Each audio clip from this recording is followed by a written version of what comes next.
Give me an example of a conversation you and the boys have had about girls. Like what? Hold up, listen. Dad, what's your body count? The boys asked you what your body count was? Did you answer them? You told the truth? And they thought you was a little whore, didn't they? Thought you was a little whore, didn't they? Whore. What they say? Debo, when you gave them the number, Debo, what'd they say? It was James. So we're going through it's a whole, he done went through a little heartbreak, whatever, I ain't gonna talk about it. Anyway. He said, Dad, how long this feeling lasts, all that, I'm like, man, it's gonna last long time, young man. you know what I'm saying? Like, it's gonna hurt a little I'm bit. telling him, so-and-so, I don't want to speak a name, but I got a name. So-and-so, she broke my heart at this point, and da-da-da-da. I said from that point forward, everybody else had to deal with the destruction. You know what I'm saying? So,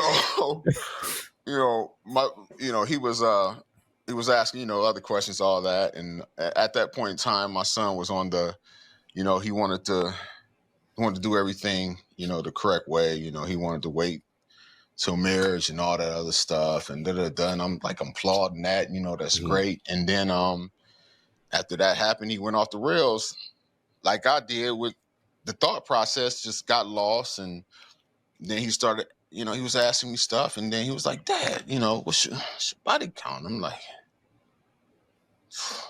do I tell him the truth? Do I lie to him? And I'm like, I'm afraid he might ask his mama.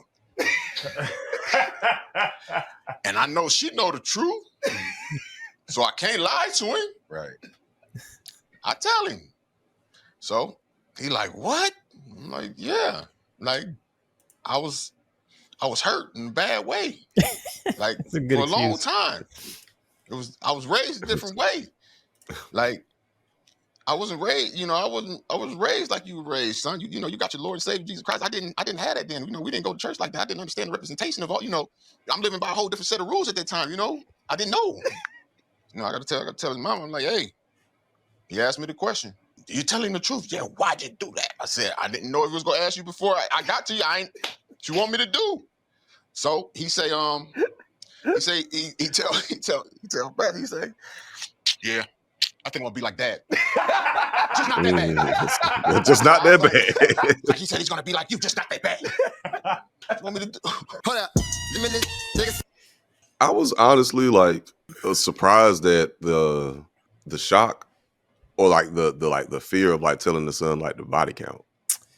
I think it's somewhat tongue in cheek because we know being promiscuous as a guy, there's a lot less of a punishment for that.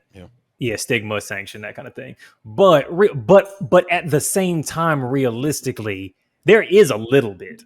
You know what I mean? Like, it's not the same, but there is a little bit, and people do look at you a little bit like, oh yeah, not necessarily like that you're disgusting in the way that they do with women, but they might be like, oh, you might be not trustable, or you might be a certain type of person, that kind of thing. And then also going on that you need to have sex with that many people. Exactly. Like that. And they're looking at you like, you might be a little bit disturbed. You know what I mean?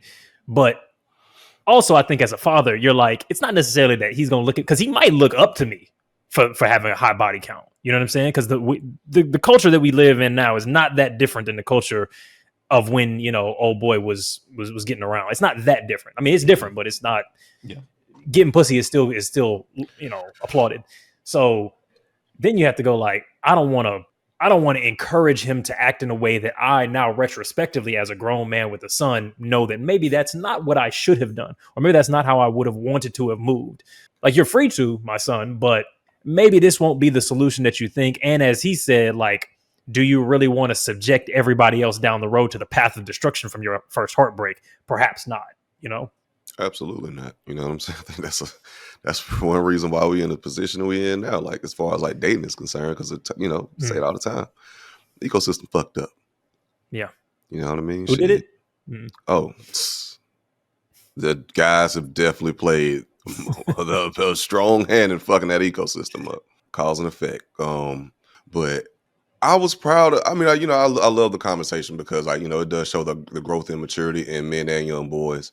especially when they do have like a father figure like in the home that they look up to, of course. And then it's like, because like having like somebody like that, like having another man that you look up to, especially like your dad, when you go through your first heartbreak, to ask those questions to is invaluable. Big And facts. because like he was able to unpack and then ask like real personal questions, like, well, shit, well, damn, what is your body count? How many you to knock down? Because like, I'm trying to figure out things for my life. I kind of, I look up to your model myself, but I ain't gonna take everything. But I really didn't think it was that crazy of a question to ask your dad. Now, if you ask your mama what her body count is, I'd be like, whoa, nigga, what the fuck? Yeah. Like, that's. But I mean, I feel like you kind of you just made my mind up and changed it all in one sentence, because I was like, oh, yep, oh, wait, yeah, because that is because I've asked those type of questions to both of my parents, but I also think that like, maybe it is a little bit strange, but also maybe it shouldn't be, especially as you're getting more grown, and it's like, I need specific advice from the lessons that you've learned. Like, what the fuck is the point of being a parent if you can't share the lessons that you've learned in the most intimate spaces of your life? Which does mean you might find yourself in a situation where you have to not have to, but where you might want to tell your kids some shit that you haven't told anybody ever, right, including your own spouse. And I've had my parents tell me shit where they're like, your mother, your father doesn't know this, and they don't need to know this, but as your parent who's learned some shit, this is something I'd like you to know about my experience of life. So being like, yo, mom, how many niggas did you fuck? How, dad, how many women did you, I could see it being quite valuable. Just like that too. Yeah. I mean, hey, yo, mom, how many niggas you fuck? Shit, Eddie, I fucked, never mind. Don't put a number on my mom. That's crazy. Right, I know, right? That's crazy. That's why I was like, nope. Dog. You're lucky we on a video chat right now. It's crazy. You're lucky you're not driving distance right now. That's wild. Hey, I stopped. Oh, man. I said, never mind. As soon as the kids you just gonna see me that dialogue through the window behind you. Talk about my mom, nigga. I think my only issue with it is, and I saw similar changes with my father, because my father posted a lot of problems, ended up getting like very religious. I'd say maybe maybe 20 years ago. Yeah. Do you mind saying how old your father is, or how old he was when that change happened? Or you don't have to, just if you want to. So yeah, I mean, late 40s. Okay. Yeah. What I find happens with a lot of those guys who have a past, whatever that may be, that they regret, and then they quote unquote find Jesus. It's an all or nothing approach, which I don't think is conducive to a healthy living space. So there are personal reasons why I think it's dumb, but I also just think that it's just in 2025 unrealistic to be like doing something the right way is you need to wait till marriage and you're not going to do all this. I just don't think that's realistic. So celibacy type shit. Yeah. So I think that he took his quote unquote path of destruction narrative, and he was like, okay, I don't want my son to do that, but now I need him to be like a monk until he gets married and he finds the right one and all this kind of stuff. And I think that's reductive thinking. Whereas I think it should be about a conversation where you're discussing like how to regulate your emotions and work through them in a way that's constructive and not a way that's just like destructive to yourself and other people. So therefore you can continue to have healthy, fulfilling sexual activity and all that kind of shit. Cause I just think that like I'm thinking about like how I thought about all level of abstinence conversations that were happening around me around like middle school, high school age, and I was like, this is dumb. I'm not listening. Like I'm like, even if what you're saying even if what you're saying is like good past that, like I've immediately checked out. So I just wonder like how that impacts the conversation if like he's approaching it as like the right way to do things. Is this guy doing that? I'm not familiar with his game. That's exactly what he said in the clip. I didn't get that. I didn't hear that. I didn't get that. He said, and I wrote it down when he said he was trying to do things the right way before this, and now he said that he's going to be like dad. That's literally what he said. Okay. Well, but he specified in that clip what the right way was. He said the right way was, living in the path of Jesus Christ, and you're gonna do this. Like me and Josh was not. Yeah, reading comprehension was low because I didn't hear that. That is a quote. Tuned out for a split second. I watched that clip like in my notes. That's crazy. Damn, I that's hilarious. Damn, that's crazy. So he said Jesus, we went wah, wah, wah, wah, wah. Y'all niggas doing what I'm talking about. This nigga had an after this conversation, and y'all niggas just checked the fuck out. We did. You're 100% right. I mean, you had to write it down because you would have forgot too. Right, you would have got 100%. goddamn Men in Black otherwise. Yeah, we need to have Christian and Odie on because I feel like they would both have good perspectives on this from like a therapy and a religion perspective. I would love to have this conversation with Christian. Man. I would love to have this conversation with Christian because that religious reform as a means of control. Yeah, because it's like people men who have been hoes in their life become these, and women too to some extent become these like hyper conservative, like kind of right wing religious folks sometimes. And it's a weird power shame as a bludgeon on others kind of a weird thing. Mm-hmm. But I think that what's interesting in that is I probably would have added, if I was the father, taking out the religiosity stuff. Not that there's anything wrong with that, but I would say, yeah, look, here is what my body count is. Here's what the truth of it is. But here's why I wouldn't have done that if I could do it again. And I think that that's useful. Obviously, sometimes I don't think the truth is useful when you're raising somebody. I don't know if that's true. I know paternalistic lying is said to be a bad thing. I'm not necessarily convinced of that. But because if you tell, say again. Context, like it depends. You know what I mean? Like most, sometimes everything ain't meant for every situation. You know what I'm saying? Exactly. And the cultural context of the person hearing it is also going to, like, when you tell somebody something, they're not just receiving what you said, they're receiving that process through their experience. So even though you might be telling them the truth, what reaches them might not be the truth, if that makes sense. So if I'm telling like a 19-year-old boy I'm the father of, hey, my body count is, I don't know, let's say it's 250 or something like that. And he's on his like first or second relationship. And I go, but if I were you, I wouldn't do it that way. A 19-year-old boy hearing dad's body count is 250. He's saying this responsible shit, but here's what he actually did. And I'm in a culture where we know getting your body count up as a man is rewarded. I'm not hearing the rest of that, but you shouldn't do that shit. I'm going, I got to hit 250. Yeah. So I can be like dad, or at least not like I could see that, not that every guy was going to take it that way, but I could see that being a unintended consequence. That could happen. Yeah. Truthful. Yeah. And then, I mean, I guess it's also like the relationship that you do have, which is with your son, like and vice versa, is here's like, like my body count was like 250, but like, son, like, I'm really like not proud of that. Like that's actually it was an issue. And like, you can get like deeper with them, like without going into like, super like gory details about like fucking, but just like really highlight like, here's why it was an issue. And like, here's why I really regret it. Like, this isn't something I'm actually proud of. Like, I was actually hurting a lot of women. Like, and that's not what we as men should be doing. And like, have a conversation with your son from that point, from that stance of being like a more responsible man and adult. And then also a better caretaker of the women around you and in your life. From even from a sexual standpoint. Because I mean, hell, like people like to fuck. Women be fucking. You know what I'm saying? Yeah. Women talk, when they talk about fucking, they do. I've seen it. Talk about fucking from the highest standpoint of virtuousness, but they be busting it wide the fuck open, nigga. Like cracking it. Not all 100%. Of them, but you know what I'm saying? Women most of them too. You know what I mean? So, but it's just like having those conversations, being open and up front. Like, look, please, like this is actually not healthy. Do not do what I did. Here's why, and please do not get nobody pregnant before you already. Like, you know what I'm saying? Okay, well. As former children, all of us, how have we felt when, for instance, a parent has said like, yo, don't use drugs, don't smoke, don't drink? Have those always, because I think they can land in varying like, whatever, to like, okay, I think I'm going to take note of that sometimes. We seen crackheads, like niggas walking down the street yelling, like that wasn't, dare kind of worked. And then when you see like a real living example of a crackhead just yelling. Yeah, crackheads.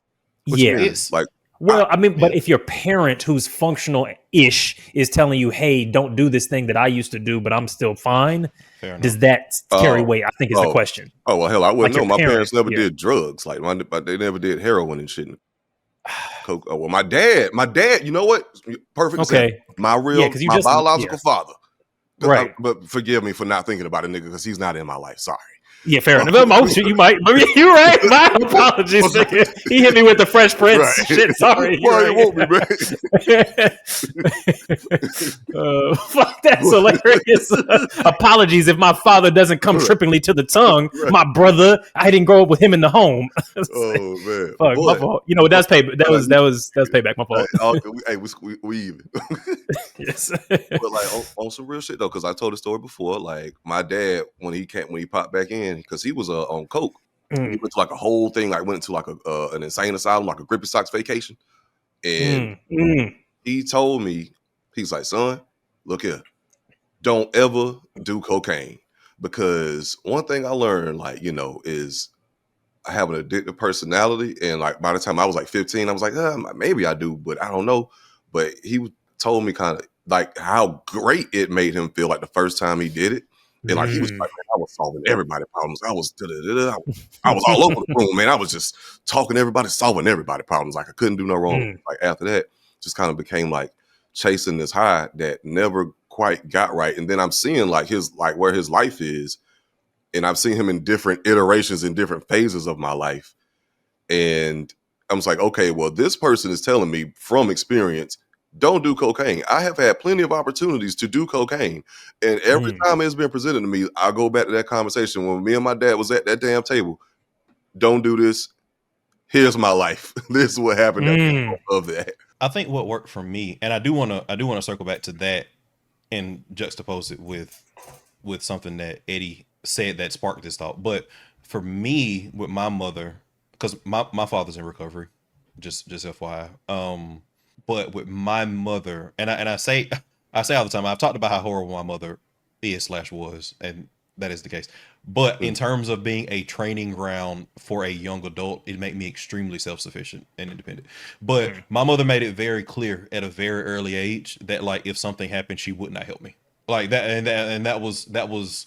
There were very small scale things where that was proven early on. So I had this mentality where it was like, I can't afford to have controllable errors in my life, because like this woman said she will not help me, and she's proven and she didn't. In this situation, that she will not fucking help me. And then by the time like I got a little bit older and my sisters were around, it transformed to these women will do anything in their power to help me at their own expense in a lot of different ways, and I don't want to make stuff more difficult for them. Because if I'm a crackhead on the street, they will run themselves out of house and home. They will, run themselves ragged. They'll work 3 jobs. They'll do whatever they would have to do in order to try to get me right, and I'm never going to abuse that. So that was what kept me like out of straight. It was nothing, like, oh, don't do drugs. No, it was like, yeah, fuck up if you want to. You're on your own. So and it's going to impact either me directly or also fuck up the lives of people who I don't want that to happen to, in a way that, a traditional parent, you might be like, oh, they can handle it. But if they're your, sort of, what do you call it? Like safety chosen net. parents, then But like the question I have, and what it strikes me from something that both of y'all have said, is that if I'm looking at example, regardless of what they're saying, James Harrison, by most accounts, would be like a super positive example, right? So if he's saying like, oh man, I did all this, but that was bad, you shouldn't do what I'm doing, but like he's like the mark of like masculinity, like exactly, pro football player, Super Bowl champion, like I want to say James Harrison is in his like late 40s, but is in like peak physical condition versus like a normal 46 person. Yeah, like he's like mammoth, like he's like benching like insane fucking shit. Like I swear to God, I still believe he's on steroids. He's that strong. So it's like, how much does it resonate if somebody's telling you not to do something, but their actual example is that shit worked out well? You know what I mean? Like they're the picture of masculinity. They're the picture of success. They've like done extremely well in life. Because we all watched House MD, we all watched Mad Men, we all watched Breaking Bad and Rick and Morty and goddamn Iron Man, and it's all about how don't do drugs and don't push away the people in your life and don't be a fucking asshole. But the whole show is like, but this shit look dope when you do it, and it's fun. Like it's fun as hell, and it's like it's hard to because what do you say? Kids see what you do, not what you say, or whatever the fuck it is. Like that's the thing that would give me pause in giving this kind of advice. Yeah, Where I think it's hard, Yeah. you know, when you're James Harrison. I'll tell you this though. One other thing too that also contributed was to me like not doing drugs and stuff. Like I started smoking weed in college, and that was like, oh, I mean, some weed, that's fine. Yeah. But like it was also like my circle of friends, like we wasn't on that type of shit. Like none of us was interested in doing drugs. That's a good point. Interesting. Yeah. I didn't get drunk for the first time until like senior night. But, you know, of course I had like, you know, one or two of my friends, like they had a bottle, but we just weren't on that type of time. Yeah. This is college. Yeah. Or includes college. Yeah, it includes college, but college was around the time like I got introduced to like smoking weed, but kept it just at weed. And then drinking, like started drinking a hell of a lot. Yeah. Drinking became big in college for sure. Yes.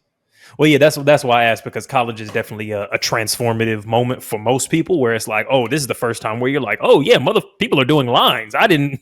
Oh, because I feel like going from high school to college, because some people have that euphoria. Like I know Alvin was living that euphoria lifestyle while everything was happening from the age of like 11 or whatever, and he had to make choices. But like for me, by the time I was 18, I was like, he was grown. He was living in the mean streets. You know, I'm just saying what you say. He said motherfuckers people was fucking and doing drugs and all type of shit in middle school. So oh my God. You said it. I'm just saying your words. Yeah, to make decisions at 11. Now, for me, 18 in university is like, oh damn, this is like I'm walking into a drug den, but it's just a frat house, and it's like, oh shit, this is crazy, you know. So that can be a big watershed moment. So yeah. Hey, look, I'm sorry that happened to you, Alvin. I'm here to support you. You know what I'm saying? Thank you. So we work much. through traumas on this podcast. Thank you so much, Eddie Button. Thank you for being Anytime. the hero that I needed. Yes. Not the one that he asked for though.